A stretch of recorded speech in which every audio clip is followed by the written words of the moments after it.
Hey, everybody, welcome back to the podcast. You're listening to the longest running superhero role playing game on earth. As always, I'm your host, the Game Master, and this is one of my favorite stories ever as a game master.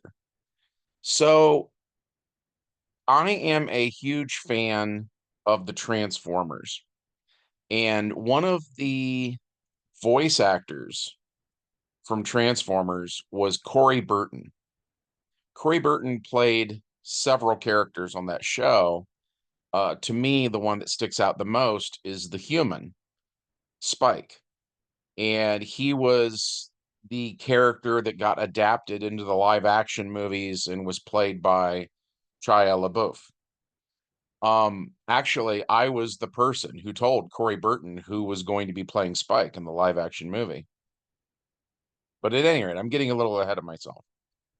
So, Corey Burton, I don't know if he still does or not, but around 2008, give or take a little bit, he had a website and it was called like CoreyBurton.com or something like that. And I stumbled upon it one day. And at that point, I don't think I had joined Facebook yet. I don't think I had ever spoken to anybody who worked on Transformers at that point. He was the first. And so I joined his website and was writing to him. And for the most part, his website was actually like his hobby is radio equipment, sound equipment, that kind of thing. And he would kind of like troubleshoot people's problems where they'd say, "Hey, this is the kind of microphone I own and this is this thing it's doing." And he would like tell them how to fix it. And that was kind of the gist of the website. I was the only one who was going onto his website and being like, "Oh my God, like you're Spike, and sort of gushing and just being a big fanboy. And and so we got to where we were talking quite a bit. And I didn't realize it at the time, but I think I was probably annoying him.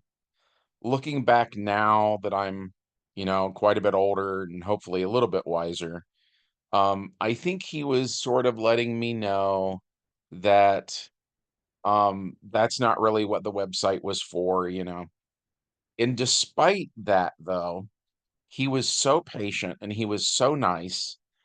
And there was never a time when I asked him a question or something and he didn't answer it.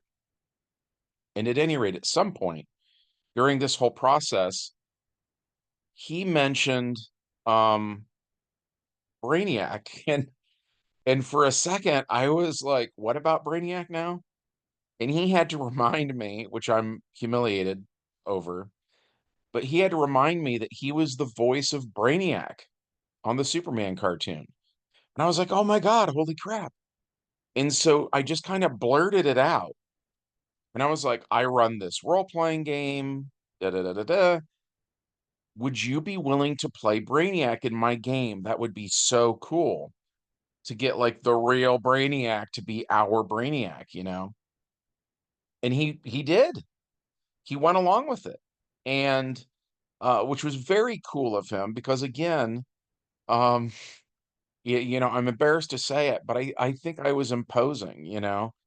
Um, I was, uh, I was bothering him, and he was sort of being really cool anyways, despite that fact. So I explained the whole gist, and he seemed to understand it. I don't think he'd ever played a role-playing game before. Interestingly enough, on the Justice League cartoon, where he voiced a handful of characters, including Aztec, stuff like that. He mentioned, as of me talking to him, that he had just recorded a episode of Justice League earlier that day, and he was hanging out with the guy who was the voice of the Green Lantern on that show, and he is a comic book fan, and I suspect that he plays Dungeons and Dragons. So when I was talking to Corey Burton about this stuff, he kind of already knew, you know what I mean? So at any rate, I just told him I left it completely open And I said, you know, pretend you're Brainiac. And he's like, okay. And I was like, what do you want to do? You can do anything in the world, and whatever you say, I will put it into the game. And so he asked me if I'd ever seen this old movie called Colossus the Forbin Project. And I had not. And so I told him, and he's like, well, basically, I would like to rip off the plot of that movie. And so the gist is that in the movie, there is this supercomputer named Colossus, and they hook it up to all of the missiles. It was kind of like Skynet from Terminator, or what was that old Matthew Broderick movie? War Games, I think it was, right? It was along those lines, but this movie came out in 1970. And so the other thing the movie had going on was it's kind of like what was that Will Smith robot movie? So I am Robot? I can't remember. No, I Robot. I'm confusing it with I Am Legend, I think. I Robot though. It's the old Asimov thing, right? With the rules of robotics. And one of the rules of robotics is like not to allow humans to be harmed, right?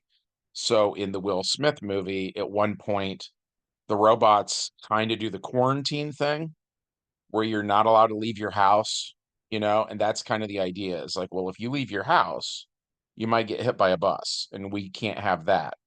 So stay indoors. And so that's kind of what Colossus does too, is it orders everybody to just stay home.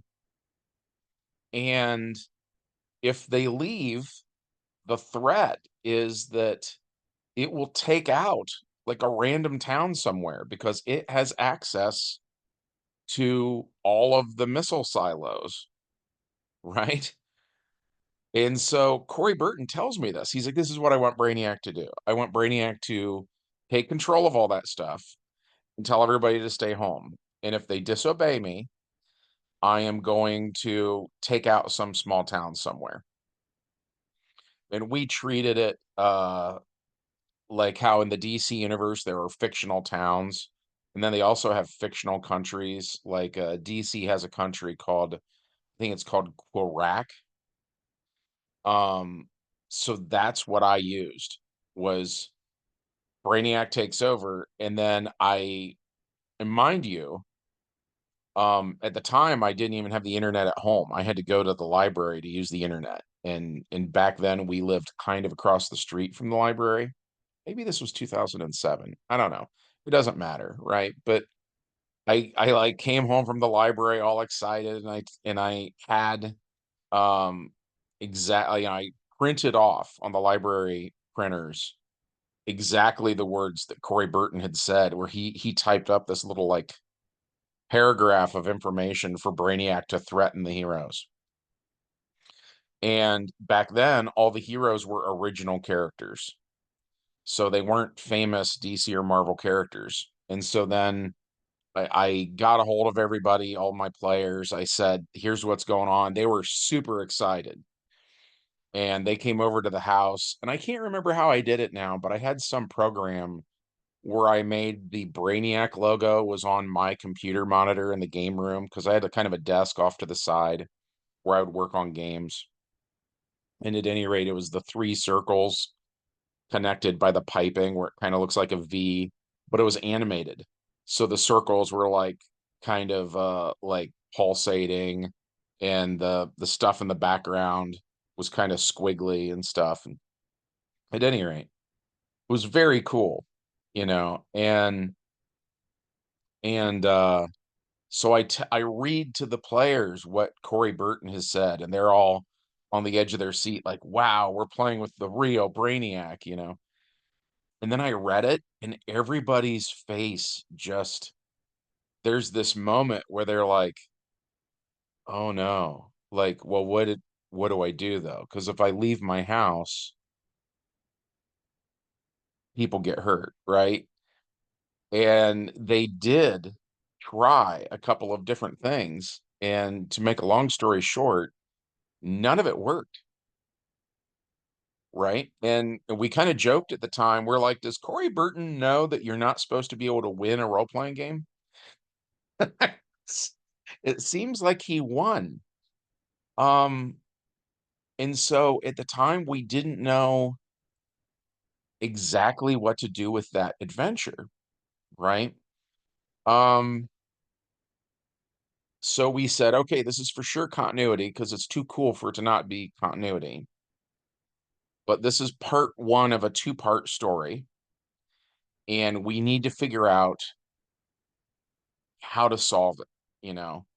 And so we will when we do solve it, then we will find kind of a year to plug it into our continuity. And so we plug it into 1959. That's when it takes place. And part 2, which is going to be a separate video, that'll be the video I upload after this one. Part 2 is then they had a convention close to where I live, and I live in the middle of nowhere, man, right? But they had a convention pretty close to me, and the guest of honor was John Wesley Shipp, who played the Flash on the 1990 TV series. And I mean, not only that, he's voiced the Flash in cartoons and video games, and he's been the Reverse Flash, and he was Jay Garrick on the CW, and, like, you couldn't pick a guy more Flash-oriented than John Wesley Shipp. And by the way, he was the nicest guy I've ever met, period. And I don't just mean actors, I just mean he's the nicest human being I've ever met. But in part 2, when we went and met him, we told him what Corey Burton did, and he fixed the problem. So that's, that's how it gets resolved. But so I'm going to end this video here. Um, thank you guys so much for listening. I say it all the time, but it's because I really mean it, and I genuinely appreciate you guys. I know there's a million things you could be doing, and you're listening to me instead, and so thank you so much. I'm grateful for you. Before you leave, if you wouldn't mind, I would really appreciate it if you hit like, hit subscribe, ring the bell, and leave a comment, right? Because that helps out the channel with the YouTube algorithm. So that's it for this one. I hope you guys have a great week, and I will see you in the next adventure. Bye.